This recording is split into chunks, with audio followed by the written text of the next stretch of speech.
As we know that everybody goes through breakup and passion in their lives, तो ये तो experience हो जाता है, इनएविटेबल, सब एक्सपीरियंस करते हैं। तो मैंने लिखा था कि भूला वो इस कदर जैसे कभी याद किया ही नहीं, भूला वो इस कदर जैसे कभी याद किया ही नहीं, मिटाया उसने ऐसे जैसे कभी लिखा ही नहीं, नजरअंदाज किया ऐसे जैसे कभी पहचाना ही नहीं, और इतनी आसानी से लिखा उसने कि भूल जाओ मुझे, इतनी ही आसानी से लिखा उसने कि भूल जाओ मुझे, जैसे कभी उसने मुझे पहचाना ही नहीं। उतनी ही आसानी से फिर लिखा उसने, उतनी ही आसानी से फिर लिखा उसने कि मूव ऑन कर जाओ, जैसे सच में उसने कभी मुझसे प्यार किया है। क्या सच में इतना आसान होता है लहजे बदलना? क्या सच में इतना आसान होता है लहजे बदलना?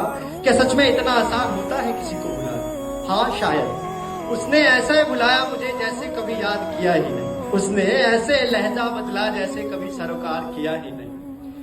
अगली लाइन पे गौर फरमाइएगा।